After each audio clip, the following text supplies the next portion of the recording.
Jonas Brothers, greetings from your hometown tour. Playing at Casey Center October 5th. Get tickets now at HighVTix.com. Chad Leistikow, Scott Dochterman, the two biggest Hawkeye and Big Ten beat writers, together on one show. GameDay Men's Health proudly presents Legends and Listeners, best enjoyed with an easy Eddie from Big Grove Brewery. This is Legends and Listeners, exclusively on Iowa Everywhere.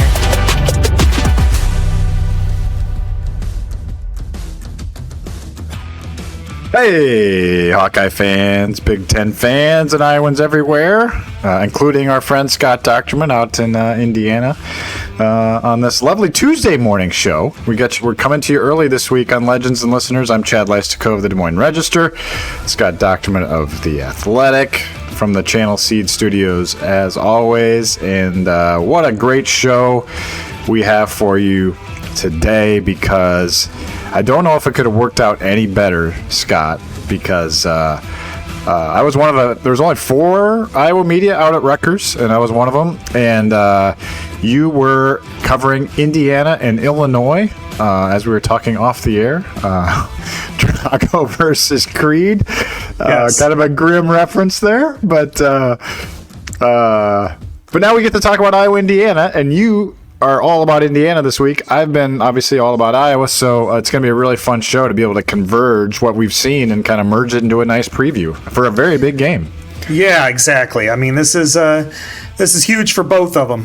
And I was at Signetti's press conference today, and he has very short press conferences, 8 to 10 minutes. It's just not who he doesn't want to go on for 30 like Kirk. I don't think Kirk would either, but he just does. But there's a different vibe from him this week than there was from last week. I think he knew that they were going to just roll and truck Illinois the way they did. But this one is more about, he understands he's facing a team that's fundamentally sound, and he's going to an environment that they expect to be very challenging. That said, they have a pretty good team too. Yeah, I think we'll get to that as the show goes on, how dominant Indiana was in its 63-10 win over Illinois. But first, Scott, let's talk about the Hawkeyes. We're going to talk a little bit other Big Ten too. There's a lot of really interesting things going on. What's going on in Wisconsin? I mean, we say this every year now. What's going on in Wisconsin?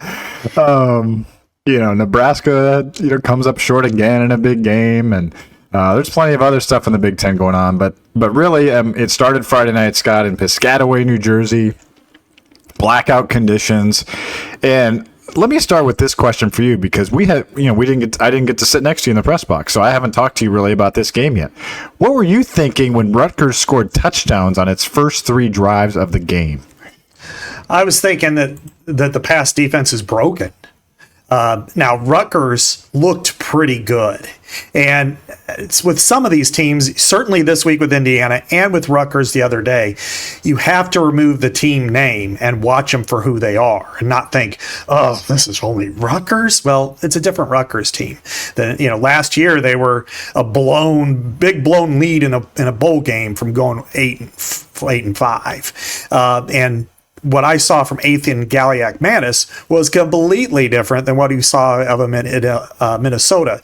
And in my time spending with people in Minnesota, that they were like, he's got all the ability in the world. It's just sometimes he just didn't channel it right. He kind of lacked confidence. Well, he seemed very confident the other day, and he had some outstanding receivers.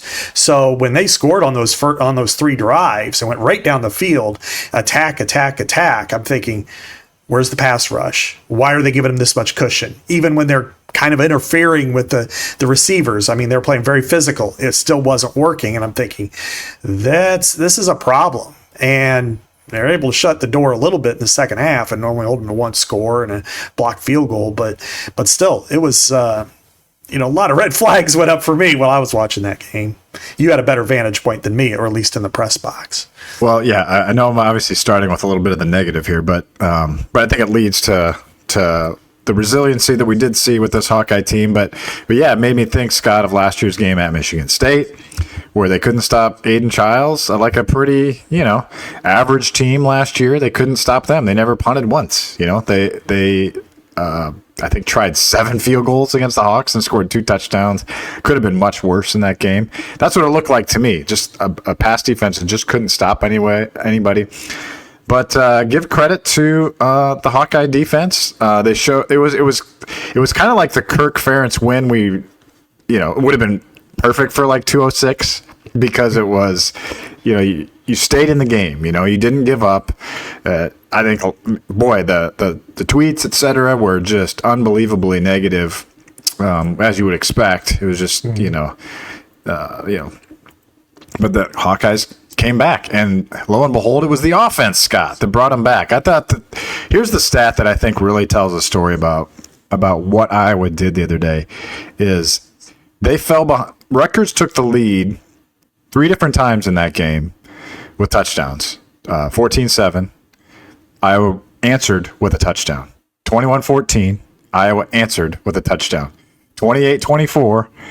Iowa answered with a touchdown. All 3 times that Iowa fell behind in that game, it answered with a touchdown, with Mark Gronowski leading the way in some way in those moments, and that's what was missing, let's say, in the Iowa State game. I mean, he did have that nice drive or 2 against Iowa State.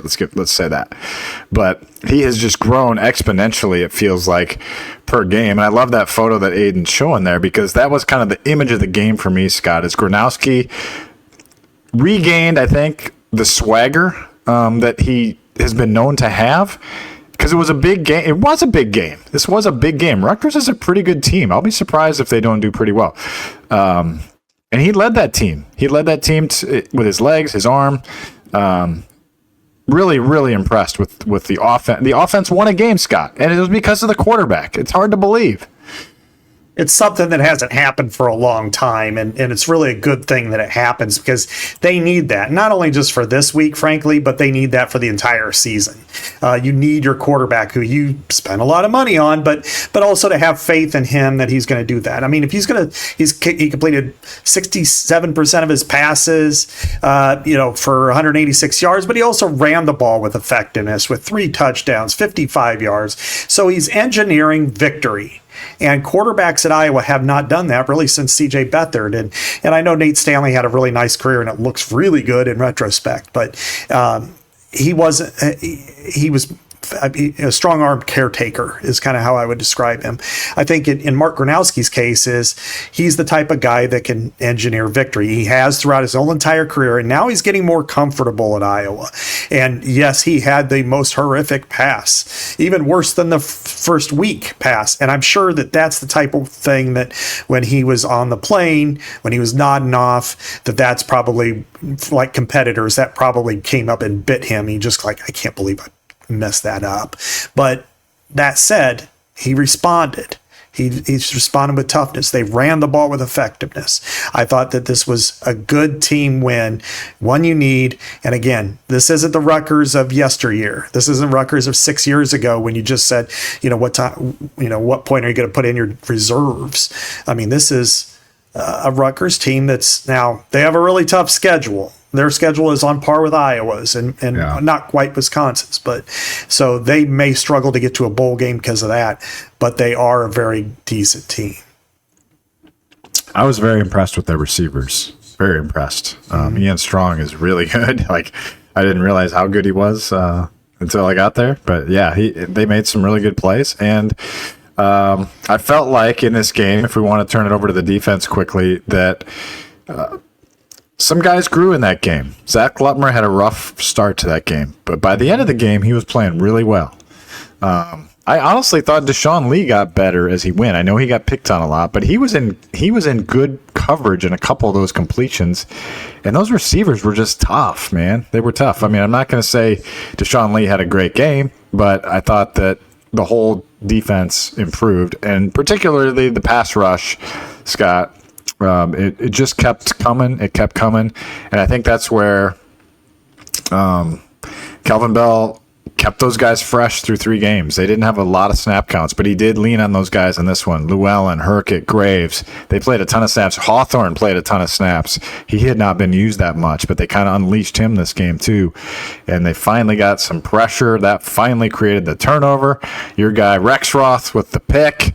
Honorary doughboy because he used to be a safety, Cone Entringer said. So that's true. He counts. But what a great moment for Jackson Rexroth too. I mean, that was such a huge play, and what a nice catch that was on that interception. They desperately needed that interception. Do you know this stat, Scott? I tucked it into my story because I was waiting to use it. If they had not gotten an interception this game, that would have been 6 straight games without an interception, which would have been the first time since the last 6 games of the 99 season. That would have been the last 6-game interceptionless drought. So, Jackson Rexroth, congratulations. You stopped that history-making line from being in effect. Yeah, it was desperately needed, especially at that point in the game. I mean, it was a pivotal moment, and to get it, an interception off a tip. And I think what it does show is, and I mentioned this before, but certainly now, that when they're in pass situations, but they're still running cash 4-2-5, he is the second linebacker with Carson Shire. And it's for reasons like that. He is athletic. He's got some more lateral quickness than Jaden Harrell is a ball buster at middle linebacker, but in those kinds of situations, it may be a little bit more challenging for him to get to the ball. And the fact that Jackson is, he was a quarterback and a safety at Xavier. Does that sound familiar? It's Xavier Evans Xavier, and he came up with a really pivotal play. And maybe that's one that the whole unit needed because they heard about no boys and and they deserve that moniker. And they just, whether they're pressing or they were behind the 8 ball in this game. I mean, it's just to get that first one is something that they desperately need. Now, this challenge is going to be a little different, but we'll worry about that one in a little while. But getting that interception at that time was a big step forward. And how about the response from that interception? 31-28. Just think about so many past years, Scott. I mean, name a quarterback in your mind. We're not here to criticize anyone. Any quarterback in your mind, you're probably just trying to hang on for dear life, maybe kick a field goal, go up 6, and you're going to try to just not let them score a touchdown in the last couple minutes, make them burn their timeouts, etc. But Mark Gronowski leads the team down, basically runs the whole drive himself, and runs it into the end zone for the clinching score. I think it's really impressive. One of the most impressive things about Gronowski, Scott, to me is he finds the hole. Like somehow he just doesn't get touched. He waits and waits and waits, and then he'll scoot behind whatever block there is. Have you noticed that? I mean, it just seems like he's almost like just like the most patient running back you can possibly imagine. And then he goes, and then he gets like 9 yards, and he scores touchdowns. He's got 6 touchdowns now. I think that's really impressive quality, and it's the reason Iowa's been so good on third down, and it's the reason their red zone offense would have been 5 for 5. It was 5 for 5 with 4 touchdowns. Would have been 5 for 5 with 5 touchdowns if Whitworth and Gronowski connect on that one. So their red zone offense is really cooking now with Mark. He's got really good vision as a runner. And that's something we associate with running backs because they got to make snap decisions and find the cut and move and get through it very quickly. But when you're a quarterback, can you find that little opening and take advantage of it? And he does. And that's really impactful for what they're trying to do. And it's changed the offense because now you're looking at an offense where in the past it was basically a binary relationship, pass the ball when you're back to pass, and that's it. And you really need more than that from your quarterbacks in today's era. And Gronowski, for what you may sacrifice a little bit in passing, because I still think he's behind on receivers and he's still got some liabilities there, but he more than makes up for it as a runner. And that is when it's 3rd and 7 and you're not feeling like he's got to find this opening because they just dropped 7 DBs. If they drop 7, then he's going to take off running, and he's big enough and physical enough, and he's got enough speed that he can pick up a first down. And so then it forces the defense to consider, well, how do we defend this quarterback. We got to defend him in multiple ways, not just singularly in pass coverage and hope our defensive line gets to him. Now, what will be the key for him going forward is, can he beat teams with his arm? Because my anticipation is that some of his opponents, probably this one, is going to not only try to keep him in the pocket, but they will do everything in their power to make him beat him through with his arm. Mm-hmm. Can he do that against good teams? Well, he's taken a step each and every week. This is like midterms, right, coming forward, but that's one that he's going to have to do for Iowa to beat good teams. Yeah, I mean, don't you think if you play, let's say the Iowa State game was this week, I mean, you feel much better about this game than you did, wouldn't you, than 3 weeks ago? I felt pretty good, other than, I mean, the passing game wasn't anywhere near where it needed to be. I thought that it was going to be the game that it was, and I think if they played this week, it'd still be a field goal game one way or the other, and it might be 23-20 in one direction instead of 13-10 or whatever it was. So I think that's, or 16, was it 16-13 or 13-10? 16-13, yeah. Okay. But, maybe both teams score an extra touchdown, and it's, one way or the other. I think it's, overall, though, you've got to feel good about the pace that they're working with. The drop early was horrendous by Sam Phillips, but he made up for it. And that was the only drop of the game, which was down from 4 from each of the previous 2 weeks, but, and then Dayton Howard, to me, that's what he's shown. And that's why I was kind of perplexed a little bit through the first few weeks that he didn't get a lot of snaps, because in the Kids Day scenario, he was really good. I thought in the spring game, he was really good. So I was kind of wondering, is he going to get a chance? And then he made the biggest catch of the season for Iowa.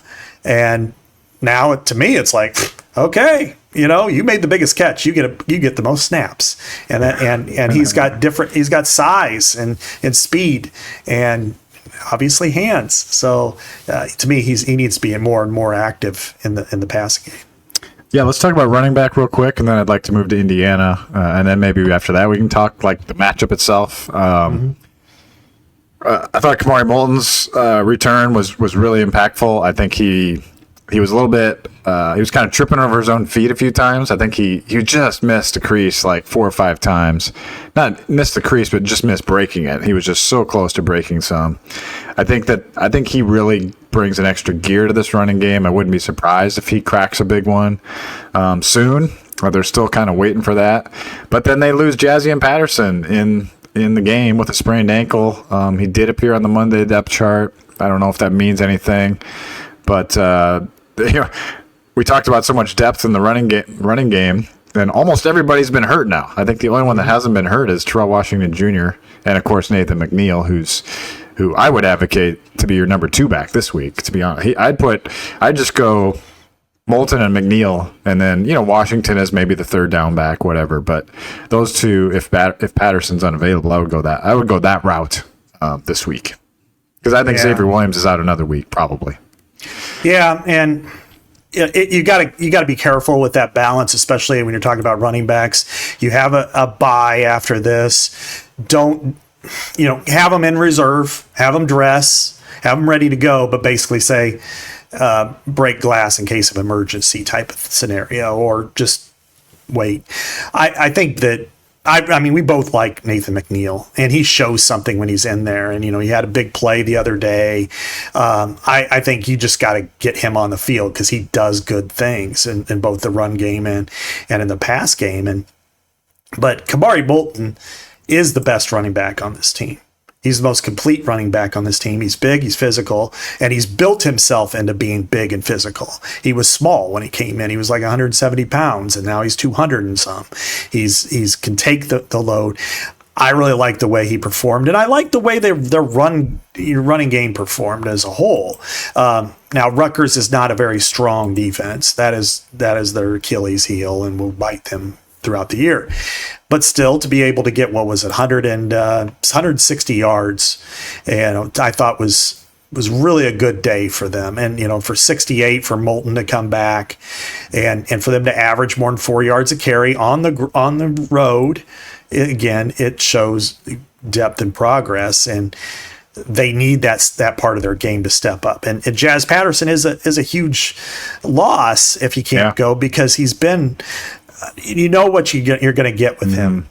It's basically like a jab. There's no hook. There's no, no pitter patter. It's and okay, but sometimes you just need that. Just punch him in the face, and he's got that. And what your hope is that you can get a lot out of Kamari Moulton without taking a big toll on him. Because even though he's healthy, come on, you come back from an injury. It doesn't mean you're totally healthy. It just means you're capable of playing. Yeah, kind of coming into that game, I was sort of told he would be available. He would try to go, and then they really needed him in the second half when Patterson was out. So, really good game by Kamari. He really got it out. He said he's fine, but I don't think you want him taking like 30 carries this week. So, give me Nathan McNeil. Remember the 2019 game, Scott, against Minnesota? Minnesota was 9-0, came in flying high with PJ Fleck, and now I want to say that was the first week they finally started Tyler Goodson that week. Yes. And he hit a big run early in that game on a fourth down, actually. They got him going. It was like 4th and 1, and they did that toss sweep out. Stanley did that toss sweep out. Remember that? Yeah. And anyway, I know McNeil's not going to start, but I'm saying there's a history of bringing making a freshman prominent, a true freshman prominent in a big game. So why not this one for Nathan McNeil? Anyway, so Moulton, you mentioned changing his bodies. You know who's really good at helping your life and your body change for the better? It's GameDay Men's Health, our presenting sponsor, Scott. I know that the outpouring of messages I've gotten after running my half marathon on Sunday was really humbling. Oh, look at that. Oh, Aiden, that's my son out there out at Grays or on Waterworks Park. Give me a high five. I think I looked pretty fresh there. That was like the 4th or 5th mile. I got a little worse as we went on, but finished my first half marathon the other day. There we go. I'm proud to say nobody older than me beat me. And so I won my age group and ran a pretty good time for what I was shooting for. So I could have broke 140. Settled for 140.58. I had some cramping toward the end, but that had nothing to do with GameDay Men's Health.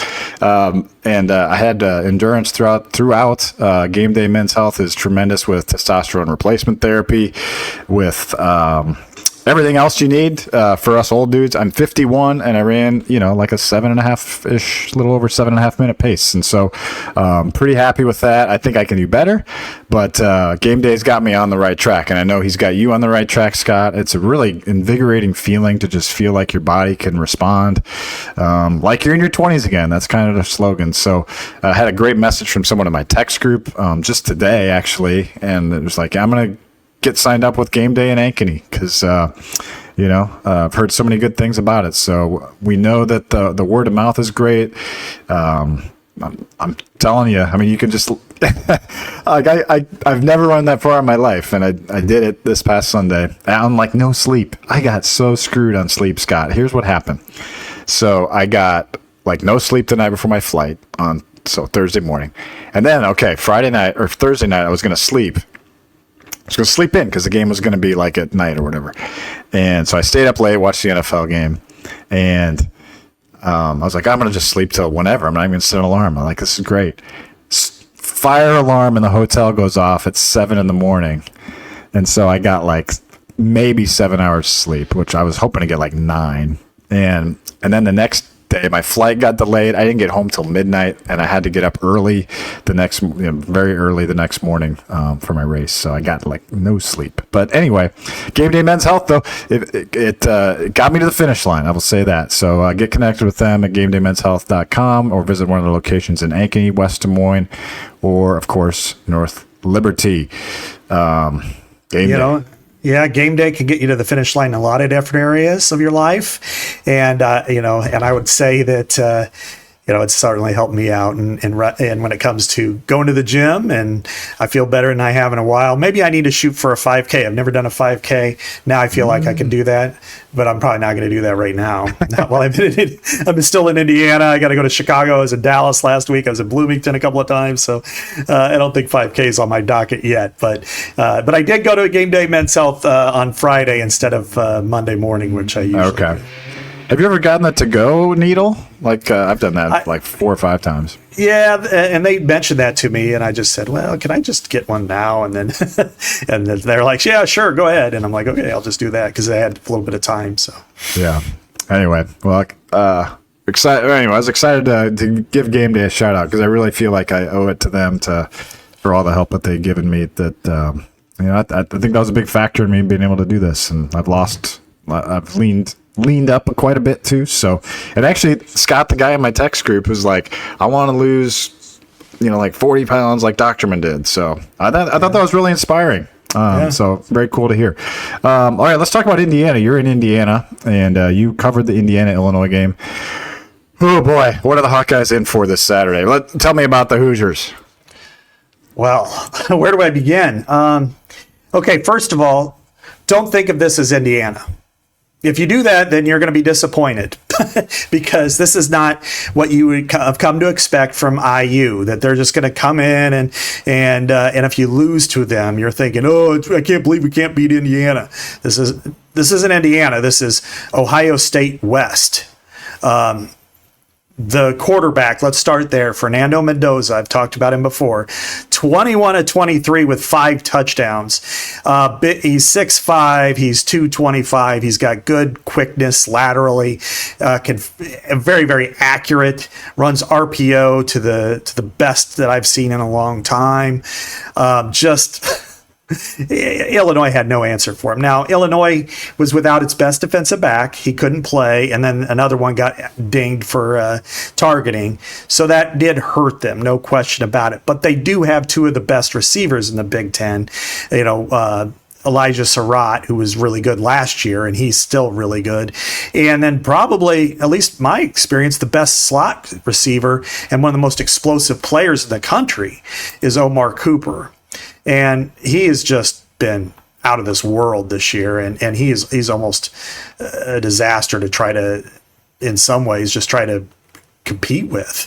And so I think what you've got to consider there is, do you man up or will that kill you? I think you're going to have to mix your coverages a little bit against IU because their receivers are just good enough. I mean, like Cooper's averaging almost 20 yards a catch. He has 5 touchdowns. Surratt also has 5 touchdowns, but he's kind of he's not a possession receiver, but he's at 11 yards per catch, and they're both fantastic. Then, by the way, they average 300 yards rushing per game. Yeah. They outrushed Illinois 312-2. Their offensive line is way better than it was last year. It feels like it's working together. Last year, it was trying to work together. Defensively, they're on point. It's really remarkable to watch this team play. And of course, I've seen them now 3 times in the last 2 years, and they beat the hell out of Nebraska last year, 56-7. Beat the hell out of Illinois, and of course, everybody's like, "Hey, you need to start covering us every game." And I'm like, "Well, we'll see you this week on the road." But then their road game that I saw was against Notre Dame, which offers a little bit of a blueprint as to how you may be able to compete with Indiana. You're going to have to be physical. You're going to have to match their physicality, which I think Iowa's capable of doing on both lines of scrimmage. So you're going to have to slow the run, and you're going to have to impact their RPO game. They are going to hit plays on you. And I know before the season when we were breaking down these teams, I mentioned that this is the reason why you get Mark Gronowski. You're not going to be able to win this game, 16-13. Yeah. It's just not going to happen. Don't even think about it. You're going to have to hope that you can keep them to 24 and more likely low 30s. So this is a game where you score. And probably the most impressive part of Cignetti, his style, and the way that they play is they are absolutely relentless. And it's in the fourth quarter. They're not thinking about, let's slow this thing down and milk the clock and get out of here with a win. They're thinking, we're going to still win every single play we're out there. And that's why they'll take the lead from 49-10 to 63-10, because they're still competing. And so you're going to have to match that at each and every down and keep fighting. You know, for Indiana, it was interesting listening to Cignetti and his tone this week compared to what he was like last week. I think he has a lot more respect for Iowa and for Ferentz. I think he believes that, you know, he's talked at multiple times today, and he rarely does this, about this is a team that's not going to beat yourself. They're very sound defensively. They're outstanding on special teams. Gronowski, he praised him as a tough kid, a winner, likes, you know, runs. So there's a lot of respect there. And I think part of it is he believes that, and the other part is Indiana has to guard against the kind of a letdown, if you will, that, hey, we just beat the hell out of Illinois. They're a top 10 team. We're just going to Iowa and look at what they did defensively against Rutgers. Well, we can blow them up. And you know how that works. And they also respect the Kinnick factor. Because even though Cignetti's never been here for it, he understands the environment is very challenging for any team that's good to go into. So this is one of the better teams we've seen come to Kinnick in a long time. I know Michigan made the playoff in 22. They're a different type of team, but the explosiveness that this team plays and the precision is something that you just have to be cognizant about. Yeah, watching that game, I was impressed. I mean, obviously their offense is incredibly impressive, but I was impressed with their defense. Their defense is for real. It's legit, and you forget. It's easy to forget that they were number 2 in the country in defense last year. That was one of the reasons they were 11-1 going into playoff. They are number 2 in the country in offense right now, and number 3 in defense, and they've played top 10 team on that schedule. Now the first 3 games weren't really against anyone too great, but still. That's pretty impressive to be 2 in the country in offense, 3 in defense, and it looks legit. I mean, the way they manhandled Illinois, it is scary. That's interesting that you talk about them as Ohio State West, because I don't think people are still thinking about them that way. I think they think, oh, it's Indiana, and the spread's gone up to 7.5 now. Indiana's favored by 7.5. It was like 3 last Friday, so that just tells you. You don't see lines move that much, but that just tells you the perception of Indiana is very positive right now among the public and the sharp bettors. So Iowa's got its hands full this week. This was a game I picked, one of the 2 losses I picked for Iowa in preseason, and that's why, because you convinced me, Scott, that this is a legit team, and I don't feel like people were taking them as seriously just because of what happened in the playoff, I think, maybe. That they, but you said that's the blueprint. When I looked at the games last year, even against Michigan, which didn't have any passing game last year at all, it was a 20-15, I think, final score, right? 20-15, and it was in Bloomington. So, and that was like Michigan just kind of mucked it up. They did a really good job stopping Indiana's run. Sounds like maybe their line's better this year, but I think that's you got to make them as one-dimensional as you can, I think, in this one. You just have to. You have to. And I think it all starts with the run. Even though that you could be wowed, and I'm wowed by their passing game. I mean, Mendoza the other day, I'm like, okay, this guy's a top 10 pick. He's, 21-23 a week after he's like 19-20. He's completing passes. He's 14 touchdowns and 0 interceptions this year. He's playing at an all-world level, and he's got a different personality. I think people would kind of say he's kind of a little nerdy, and I would agree with that. But it really, when they're rushing for almost 310 yards a game, it doesn't matter who you're competing against. That's a lot of yards. And the other day, I would say that Illinois, the life went out of them in the second half. You could just see that, let's get the hell out of here. This sucks, and like total offense, 588 yards a game. They allowed 205. This is a really balanced team. And, but last year, people didn't believe it because it was Indiana. How can this first-year coach go to Indiana and they win all these games? Well, it must be the schedule. And And then they lose decisively at Ohio State after a couple special teams mistakes. It really kind of snowballed. And then at Notre Dame, which they were beaten. I was there. But I think the other thing is people forget that, as you said, they were number one in the country when it came to point differential and run defense. I mean, they were really technically sound. They are fundamentally there, and that is all that's coaching there. And the other factor, and I'm kind of touching on this in this bigger picture story I'm writing about Indiana, is this is the reason how and why NIL is working for teams like in Indiana and Illinois before Saturday.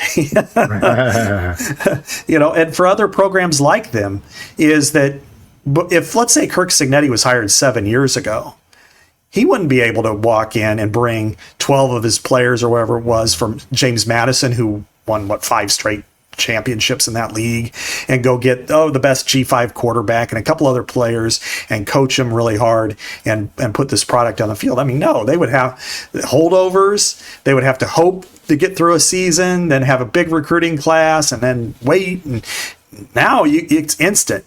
And when you have a coach as driven as he is, who is just as fundamentally sound and tough, you could turn it around. And Indiana, because they do have a nice NIL pool, better than Iowa's, they're able to make that work immediately, and then retain everybody they wanted to retain.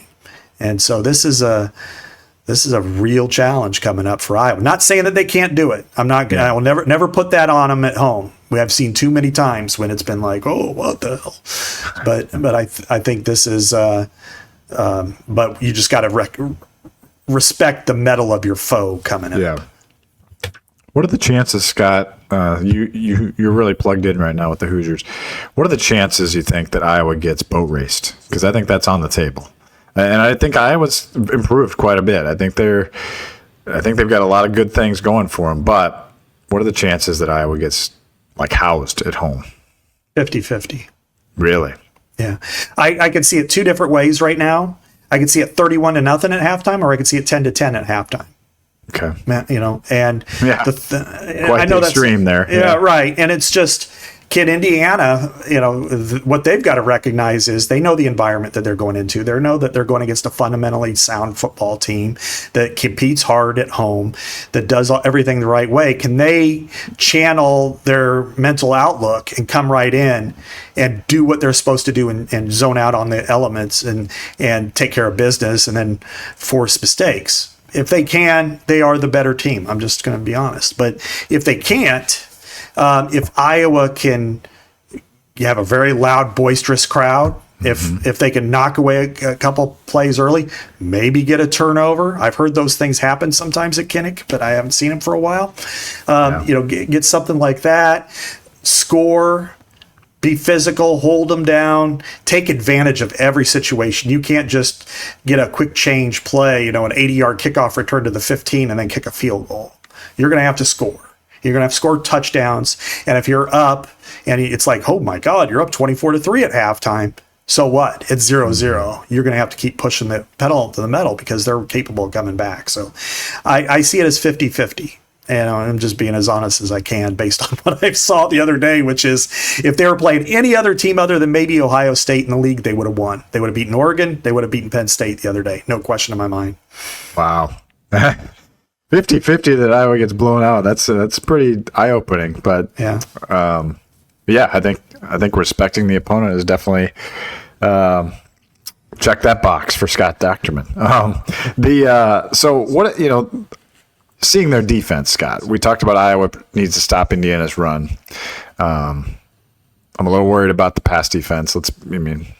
So you have to make it one-dimensional. I think linebacker right now is an issue in pass coverage. They're going to expose that. They're going to expose the second cornerback as much as they can. They're going to pick at it, right? When Indiana has the ball. Yeah. But what about when Iowa has the ball? Now that you've seen a little bit of optimism from the offense the last 2 weeks, seeing how Illinois was stifled so much, and Illinois, Luke Altmaier is one of the better quarterbacks in the Big Ten. They had been scoring pretty much at will their first 3 games and then couldn't do anything against Indiana. So How do you see? What's the best strategy for Iowa to move the ball effectively and score touchdowns against the Hoosiers? Block up front, which Illinois didn't do. Illinois, dare I say, had a pretty damn overrated offensive line. Just because they had a lot of guys returning doesn't mean that they're good. They just means that they played for a long time, and that's kind of what I think. What I saw. I mean, they gave up 7 sacks, and it looked like. I mean, midway through the second half, I'm like, get Luke Altmaier out of here. He's getting crushed, and they're not doing anything about it.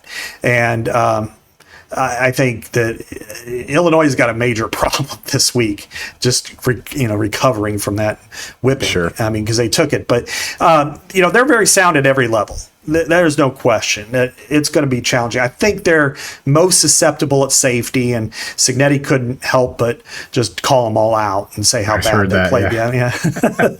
And they weren't very good, that's for sure. But they do have decent players. I think Amari Farrell is a really good safety, but he didn't play very well the other day, and so I think there's going to be an emphasis there. I think Aiden Fisher is the type of linebacker that, if he played for Iowa, you'd love. He reminds me a lot of Jay Higgins. He just, the way he plays and the tenacity and the leadership, he's really a lot like Jay Higgins, and that's something to be fun with.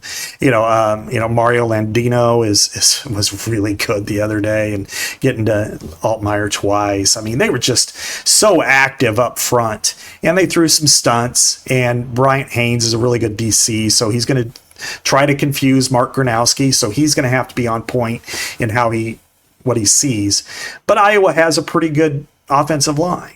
Left tackle, you're going to have to grow up. But if you're Trevor Lauck, hey, you're from there, let's make it happen. And I think Iowa's going to have to protect Mark Gronowski. I expect them to try to keep him in the pocket and figure he can't beat us throwing the ball. He could beat us if he's getting out of the pocket and he's running, and then maybe make it. So he's going to have to say, all right, then I'm going to beat you throwing the ball. And the receivers are going to have to run really good routes. They can't shave off a yard and end up getting the ball at your hip when you should have been right there, because part of it's quarterback, but a lot of it's them not running crisp routes. And I think that's the way that they're going to have to attack and run the ball at them, because you're going to need that for your defense, but you're also going to need that to establish the line of scrimmage and the toughness that you want to present with them. And that has been a really good run defense. I mean, they held Illinois to 2 yards, but Iowa's offensive line is dwarfs Illinois', and I think their running back is better than what Illinois has too. Even though Iowa did wanted both of them, but I think Kamari Moulton's better than both of them. Okay, yeah, certainly the Iowa offensive line had an unbelievable game at Rutgers. I mean, it was really impressive across the board. I mean, they all graded amazingly high on Pro Football Focus. Bo Stevens, man, he is having a hell of a year. He is just mauling. He is mauling. Yeah. Everyone talks about Dunker and Jones, but I think Bo Stevens has been tremendous, as has Cade Pieper. Like their guard play has been outstanding. And I wrote about this after the game too. I think Tim Lester and Mark Granowski are finding a groove together now. I think they've 4 games in. It feels like Lester's comfortable with what Gronowski is best at, and it feels like Gronowski is playing to his potential now. And so I thought the play calling the other day was absolutely tremendous. A couple, like that little middle screen to Vaname was just tremendous. But they faked the screen action to Terrell Washington Jr. to the left, and it was so funny rewatching it, because all those Rutgers guys, they're pointing, and they run out chasing Washington. Then here comes Vaname just right underneath it would have been a bigger play if a couple guys hit their blocks downfield. But that play, obviously the Howard play was great. I love the pop pass to Washington. That worked great. What was the one of the other ones too? The play to Ortworth was just genius. I mean, that was like Brad Banks against Purdue and in 02 to Dallas Clark, except the other way. So anyway, right. But I tell you what, either way, whether you're watching this game at home or you're watching it at Kinnick, get to Big Grove. You got to get to Big Grove before the game, since it's a 2:30 kickoff, after the game, or if you're not going to Kinnick, go there during the game. You've got awesome patios and vibe. I think it's supposed to be pretty nice out. And you got locations throughout Iowa. Cedar Rapids, it's a great spot down by the river. Iowa City and the south side is fantastic. Des Moines, loved when I got to go there earlier this year during Cy-Hawk Week. And of course, the OG over in Solon. The food is great. And of course, this is Easy Eddie time of year. So just relax with an Easy Eddie, a Citrus Surfer, or my favorite, Oktoberfest is in the house. And of course, 1939, which I loved having it in Des Moines, a couple of those. But I did have to wait a few minutes before I drove my car after that. It was, and then their neighborhood beer is fantastic too. So definitely worth the time coming up on Saturday or Friday if you want to start your tailgate early. Yeah, we appreciate Big Grove partnering with us, and we don't get to go there during the games, but what we've heard is they have the sound up during the games, and that is such a huge. I used to love going to bars, like with the sound up a game. That just gives you. I just love that feel when you're really into a game and everyone's into it, and so. Appreciate Big Grove jumping around. Hopefully you brought like a 6-pack with you out to Indiana there, Scott. Did you drop the ball there, or did you bring some with you? I haven't had a chance to really drink here, Chad.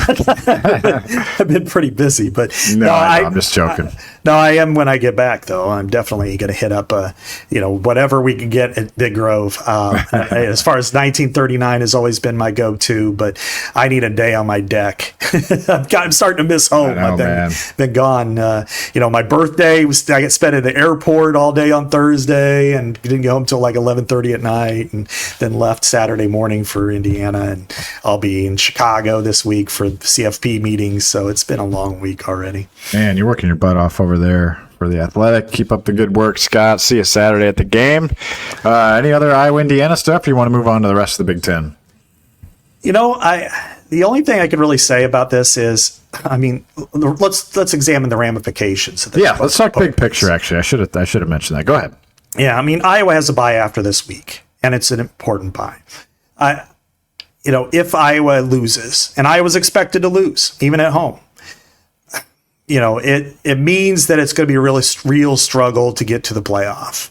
And that's unfortunate, even if Iowa wins the rest of their games except for the top 3 teams, Oregon and Penn State, then I think that people are going to view this as a negative type year. And I don't see that. I think the competition is pretty damn good this year. But I also know the fan base that doesn't really settle for that. I think, though, if they go 3-2, it's going to test the fandom, because what are you going to play for? In the past, you had the West Division title you could still compete in. Now it's going to be harder and harder to get into the 12-team playoff if you're 3-2 and you figure your best is probably 9-3 with a good upset. However, if you win and you're 4-1 and you have this monumental upset and then you have a week off, I think you could dream big a little bit. And even though it's going to be just as tough, USC is not going to be easy on the road. I think Nebraska still, despite their, even though they won the plays but lost the war, apparently, against Michigan, at least that's one thing I read. I'm like, yeah, they got outgained by like 300 yards on the ground, but let's just focus on the positive. But they won more plays. Yeah. Hail Marys, I guess, count for that. But Nebraska's still a pretty decent team. Wisconsin's not, but and then Michigan State is what they were last year. So I don't know, Chad. I'm meandering here on this. What do you think of the Hawkeyes' big picture here? Yeah, it's kind of that. Yeah, it really is the crossroads to whether they're going to be a contender. After the Iowa State game, I think everybody probably thought there's no way this team's going to be competitive in the playoffs. They can't even get 100 yards passing. It feels like the vibes have changed in a couple of weeks' time. Obviously UMass was a terrible team, but they at least got some confidence, and then you saw that confidence lead into something this past week. It's fun to at least have an offense you feel like could keep up with these teams. So I think what if you're being a realistic Hawkeye fan, this week is going to be tough. But let's look at I would encourage you to look at, this is kind of how I'm looking at it, is look at the 3 big teams that are coming in, all right? Indiana, Penn State, Oregon. Can you get 1 or 2 of those? you want to at least look like you could maybe catch. Like, from what you're saying, this team might be better than Penn State and Oregon. Mm-hmm. You agree with that? Yeah, I do. I mean, I think based on how they have played thus far, I mean, Indiana went to the playoff last year, you know, and if they were playing Boise State and SMU, they would have won those games too. Mm-hmm. Just like, you know, and so I think that they are more than capable of, and they are a better team right now. That doesn't mean that they're infallible. We've seen great teams, you know. I mean, one stat that always comes to my mind is Iowa, you know, and they're not top 5, but top 5 teams at Kinnick since 2008, Iowa's 5-2. Those 2 losses were by a fingertip to Penn State in 17, and they got Connor Stallions in 22.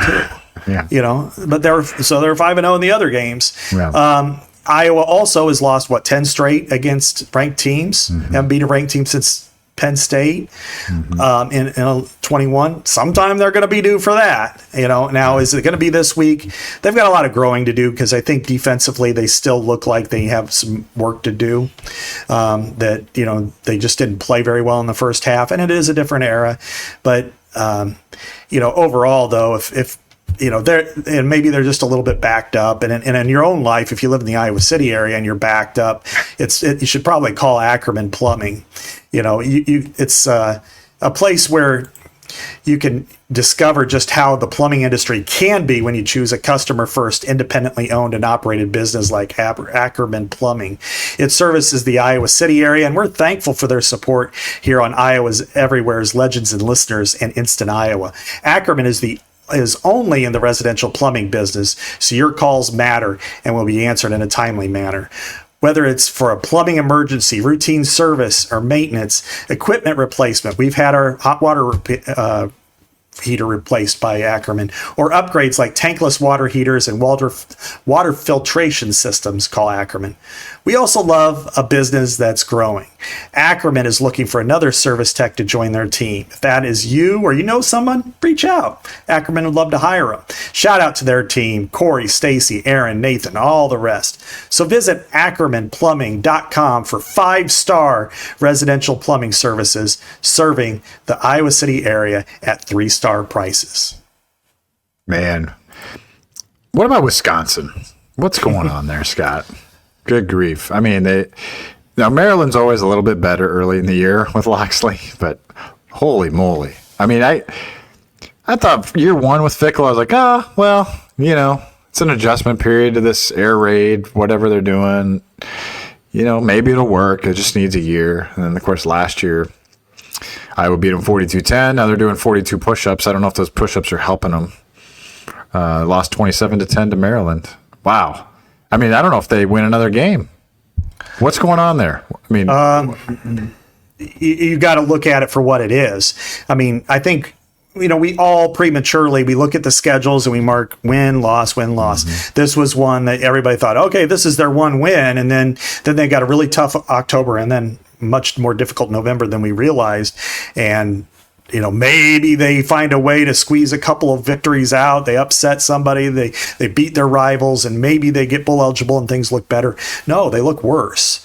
I mean, they won their first 2 games, but they were not impressive offensively, especially. Then they get, you know, destroyed down at Alabama, and then Maryland. You know, Malik Washington is a really good young quarterback. He's a true freshman, 5-star. You know, that Maryland was able to get, and he's played well, but he's not played that well. I mean, they only scored 10 points, and it wasn't until the end, I think, when they got their touchdown. This is a bad football team, period. And they lost some of their best players in the portal. You look at what they've got coming up in October, it is murder. I mean, they've got Michigan, Iowa, Ohio State, Oregon. Then it's Washington, Indiana, Illinois, and Minnesota. They're not favored to win any of those games. And it would surprise me, based on what we saw, if they do win any of those games. I mean, you know, you'd say, well, maybe Iowa, you know, if they get into, you know, but they haven't played well enough to beat Iowa yet. And maybe Illinois, because if Illinois does its typical 10-win to 5-win drop like it does sometimes, and the other day, who knows, maybe. But I don't see it. I just do not see it. And if he goes over in the Big Ten and they lose 10 straight, I don't think you keep him. I mean, I know it's like a $28 million buyout. And I dare say if I'm the athletic director, Chris McIntosh, I'm a little bit nervous too, because you can't fire a coach at midseason and have a coach in waiting that everybody wanted and not hire him and force him out to hire somebody who fails like he has, because they haven't failed like this since before Barry Alvarez. That makes that Iowa game after the bye kind of interesting. It looks more winnable now. So if you, again, if you could, you push all your chips in on this Indiana game, you're catching them on an emotional letdown potentially. I mean, that's kind of how it works. You beat a top 10 team, it's hard to get right back up the next week. I mean, you're hoping if you're Iowa, you catch them at a good time here. You got one extra day rest, then you get your bye, then you go to Madison. I mean, there is a scenario here, Scott, where Iowa could go into that Penn State game 5-1. It's a long shot. You've already poured water on the chances of the Hawkeyes this week, but that's what's fun about sports. Like, this is an opportunity. You get this opportunity to put yourself on a different track this whole season. Okay. And that's what this Saturday is for the Hawkeyes. And what a weekend in the Big Ten though. Wow. Mm-hmm. I mean, this Iowa and Indiana are on Peacock. I was like, what? Peacock? But there's other good games. I mean, every one of them is like pretty intriguing to me, honestly, except for UCLA Northwestern. But USC at Illinois, 11 a.m. That's the big noon game on Fox. 9 a.m. game for USC. The Trojans have been impressive so far. How does Illinois respond? I think it's fascinating. Is Illinois that bad? Were they a total fraud, or were they just have a terrible day? I don't think that they were the 9th best team in the country. I think that's been proven. I also don't think that they're totally the worst team in the country that they look like the other day. But this is a major, we talk about all the mental gymnastics you do with Indiana or with Iowa in this game.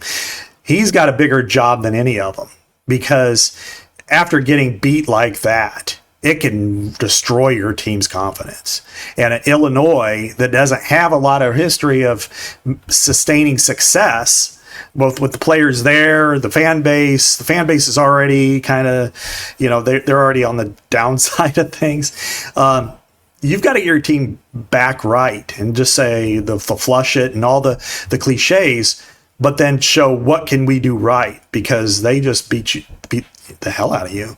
And USC's played really well. They have a really good quarterback. They have a quarterback that's capable of exposing their defense significantly in Mayava. So I think this is a dangerous game for both teams, because 9 a.m. Time clock for them. They had to. I was driving back from Bloomington to Indianapolis and listened to the USC Michigan State game, and it was like 2:30 Eastern time when they were finishing up. And I think that USC has got, I think they're better than Illinois. But again, how can Illinois gather itself? It's going to have a big crowd there. It's big noon. Now, they chose big noon before the game on Saturday. They wanted to go because they wanted to get USC. They don't get them very often because they can't put them in that Fox window, which last week me and Stuart Mandel and Andrew Marchand, we had a pretty sizable story about this issues with Fox in the Big Ten. But then you look at Ohio State at Washington in the midday. Yep. Oregon CBS, at Penn State at night on the NBC. How about that game? I mean, then you got that. You also got Rutgers at Minnesota, the Kellyak Manis Bowl. But what about Oregon, Penn State? So that's the 6:30 NBC game. Wow, NBC got another good one this week. Man, that was their number one pick. Okay. Of the whole season. It was number four overall, and they wanted this game specifically because they have the Ryder Cup. And they thought that they could pair it with the Ryder Cup. And Fox gets the first 3 picks every year in the draft. They traded number 3 last year to NBC, so NBC could get Ohio State, Oregon. But this year they had the number 4 pick. They used it on this game, and and it's going to be a whiteout. It's going to be a great environment. Penn State has not impressed me thus far, but they have a lot of ability to impress me. And Oregon has been pretty good, although I would say that they didn't look great at Northwestern. So, which team's going to show up? I don't know. And then you look even around the country, you got Alabama at Georgia. You've got LSU at Ole Miss. There's some really good games there. And Arizona at Iowa State, I think, is going to be a decent game. But I think, specific to what we're covering, it is a big game. And I'm glad to be back in Kinnick. And I'm glad to be able to see this one, because this could be a really impactful game, I think, for both teams, too. On the Indiana side, they are not necessarily nervous, but they are respectful. They understand the environment that they're going in. They understand the opponent that they're facing. And so basically they understand that they have to play well. Indiana is good at, and I don't want to make them turn out to like they're the 85 Bears here or anything, or they're the greatest show on turf, but they are pretty damn good. Yeah. But they're also the type of team that, your quarterback goes 21-23, and then the next week he goes 14-28 with 4 interceptions. That's possible if they play poorly. So I think it's it's up to Iowa to make sure he plays poorly and then steal that big game and then change the trajectory of your season and the narrative around it. Exactly. So you got to pick in Oregon, Penn State? I'm going Penn State at home. Okay. I'm going to go Oregon. Are you? Lanning's so much a better coach than Franklin. Remember our coach rankings at Big Grove? I had Lanning 1. And I don't even think I included Franklin. I might have put him 6. I can't remember. But big game, James. We'll see. You got I wrote the column after the Ohio State loss. I called him mid-game James. Yeah, mid-game. they did not like that at all. I heard about that one. Too bad. Yeah, go win a game. Go win a big game. Don't go 1-15 against top 5 competition. Yeah, exactly. Well, we'll see if the Hawkeyes can win a big game Saturday at Kinnick, 2:30 on Peacock. We'll see you there. We'll report back next week. On Legends and Listeners, as always. I don't know. We might be back on Thursday next week. Who knows? We'll let you know. Chad Leistikow, Scott Dochterman, Iowa Everywhere from the Channel Seed Studios. Talk to you next week.